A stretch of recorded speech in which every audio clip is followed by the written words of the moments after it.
Assalamualaikum warahmatullahi wabarakatuh. Selamat pagi.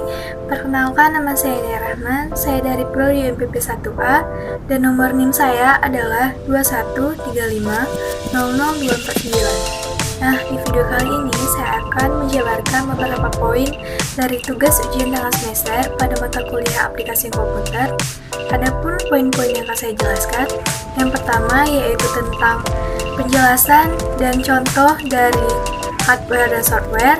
Yang kedua, menjelaskan 6 shortcut pada Microsoft Word. Yang ketiga, membuat dokumen makalah dengan judul komputer pada Microsoft Word.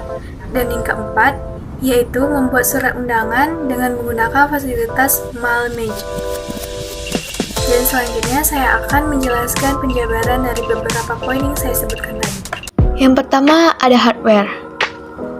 Hardware atau perangkat keras merupakan suatu komponen yang ada pada komputer, bisa dilihat secara kasat mata dan mampu disentuh secara fisik.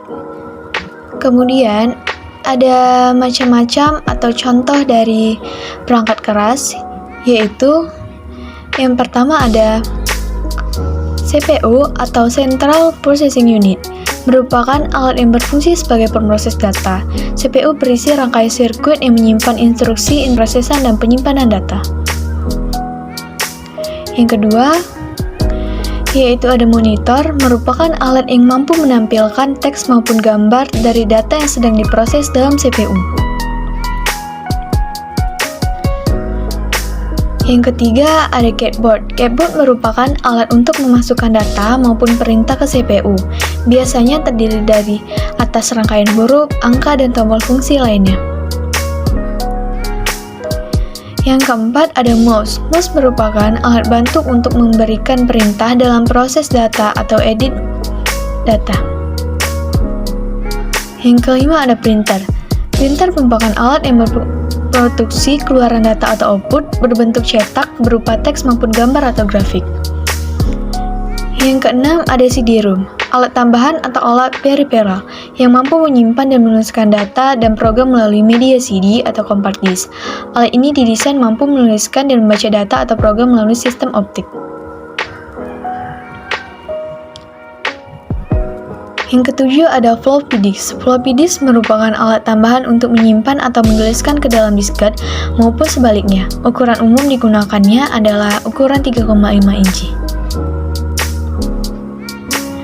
Yang ke-8, ada compact disc atau CD. Media penyimpanan terbuat dari bahan plastik. Proses dan pembacaan data menggunakan sistem optik. 9, ada hard disk. Merupakan alat tambahan untuk menyimpan data dalam kapasitas besar yang dilapisi secara magnetis. Saat ini, perkembangan hard disk sangat cepat dari daya tampung dan kecepatan membaca data.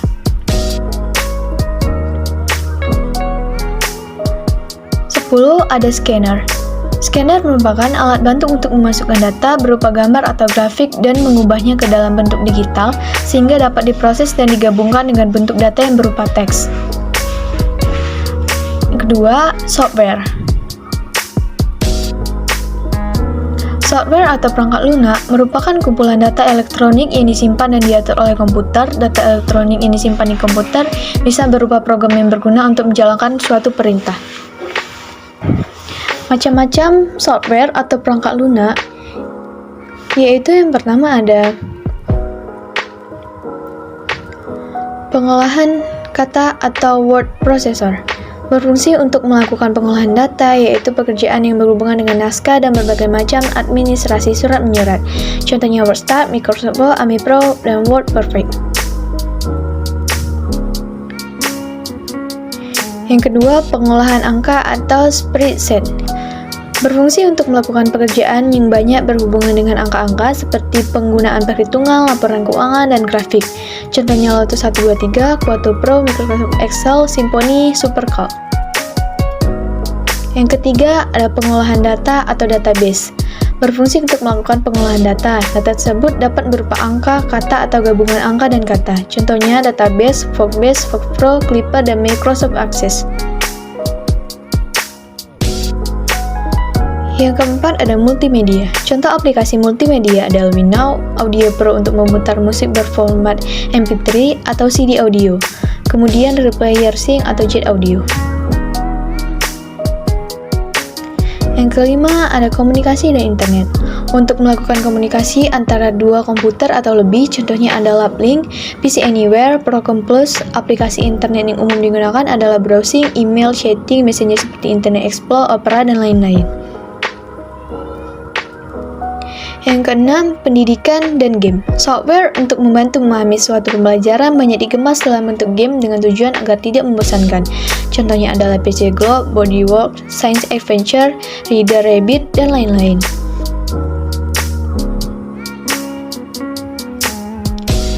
7. Ada perancang gambar. Aplikasi yang bersifat khusus diantaranya untuk membantu pekerjaan engineer seperti AutoCAD atau gambar struktur, Protel, gambar elektronik, pemroses dan visualisasi persamaan matematis, dan Photoshop untuk mengolah data. 8. Antivirus. Software untuk membasmi virus dari perangkat penyimpanan komputer. Contohnya MacIver, Norton Antivirus, Panda, dan lain-lain. Nah, di video selanjutnya saya akan menjelaskan 6 bagian dari shortcut pada Microsoft Word. Nah, di sini pertama-tama kita beri tulisan di blank page ini dan saya menuliskan aku mahasiswa PK Instan, jurusan Manajemen Keuangan. Langsung saja kita coba shortcut yang pertama, yaitu Ctrl A. Ctrl A ini untuk memilih teks secara keseluruhan ini yang akan diblok secara keseluruhan. Jadi seperti ini. Dan kemudian Ctrl B untuk di bold teksnya. Dan juga kita tahu ikonnya itu ada di sini. Lalu ada Ctrl C untuk mengcopy teks seperti ini. Dan teksnya seperti berbentuk paragraf. Nah, lanjut ke Ctrl D untuk membuka jendela font formatting seperti ini. Contohnya di sini kita bisa mengubah-ubah font, style, size, dan lain-lain sebagainya. Dan selanjutnya ke Ctrl E untuk membuat tulisan jadi di tengah. Di sini kita beri judul PK Instan. Dan jika kita ingin membuat judulnya ke tengah, kita bisa ngeklik Ctrl E yang ikonnya ada di sini. Dan selanjutnya itu Ctrl F untuk mencari kata. Nah, ini seperti di navigation. Misalnya di sini kita mencari kata keuangan, maka akan ditemukan 6 hasil kata keuangan. Jadi, misalkan dokumen kalian berhalaman-halaman, lalu kalian ingin mencari kata, bisa mencari dengan mudah di sini. Di video ini, saya akan menjelaskan bagaimana cara membuat suatu dokumen. Nah, sebelum membuat suatu dokumen, pasti kita harus ke margin dulu. Nah, marginnya normal, orientasinya portrait, size-nya A4, dan kolomnya 1. Nah, cara pertama membuat dokumen yaitu kita harus ke header, supaya kita tahu tentang dokumen apa yang akan kita buat. Di sini saya akan memberinya judul komputer. Setelah itu, kita akan membuat footer supaya kita mengetahui halaman yang ada di dokumen tersebut. Seperti ini. Nah, selanjutnya saya akan mengcopy paste satu bab dan saya akan paste di halaman pertama ini.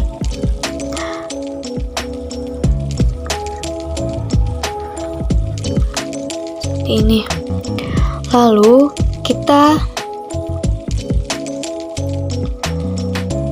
kita mengbox satu bagian dan merubah posisinya dan hurufnya ke heading 1.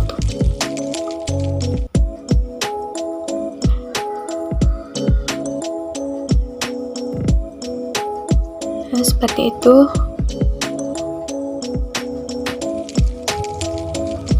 Kemudian selanjutnya kita ke insert,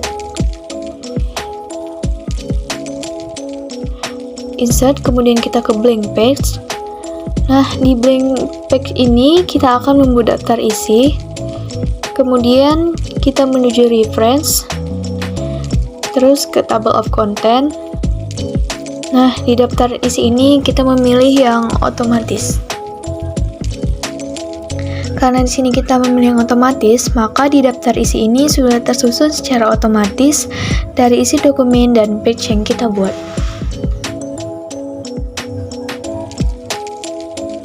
Selanjutnya kita akan membuat cover. Nah, di sini covernya memiliki banyak pilihan, dan saya akan memilih yang ini. Dan kemudian sini kita akan membuat judul. Dan di cover tersebut sudah termasuk judul.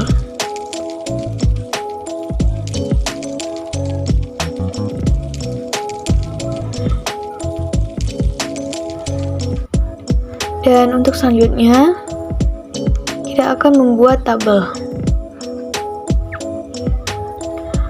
Untuk ukuran tabel ini bebas mau memakai ukuran berapa, dan di sini saya akan memakai 2 dan 2. Ini. Di sini saya akan membuat nama dan kelas.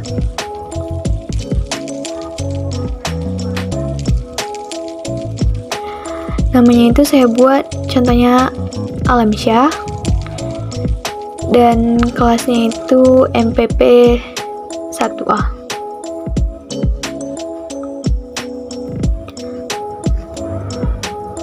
Setelah membuat tabel, saya akan membuat satu gambar, lalu kita ke insert, kemudian ke pictures, saya akan memilih suatu gambar.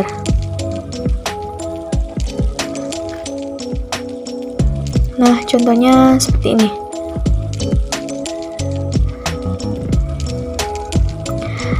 Sekian video dari saya harap kalian semua dapat mengerti video penjelasan dari saya. Terima kasih.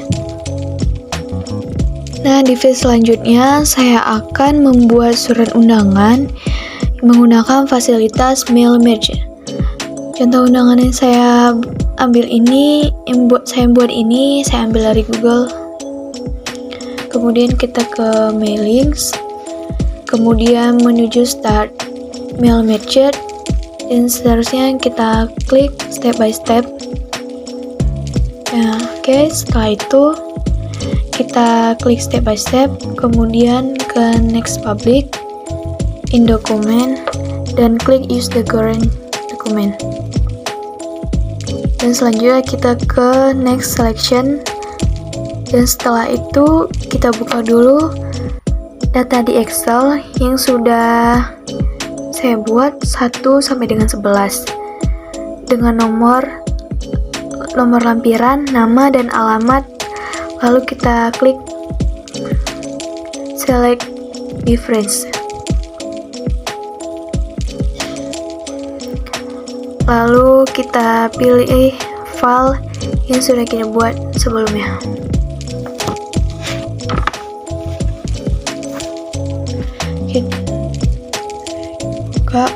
Kita klik data perusahaan dan terus kita copy.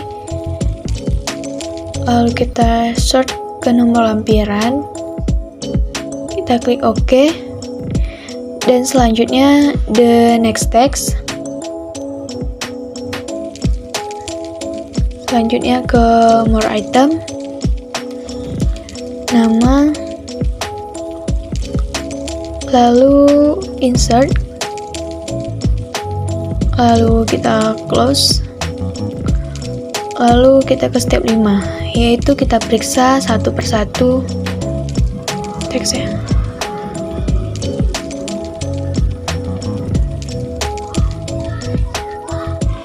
Nah, sudah pas.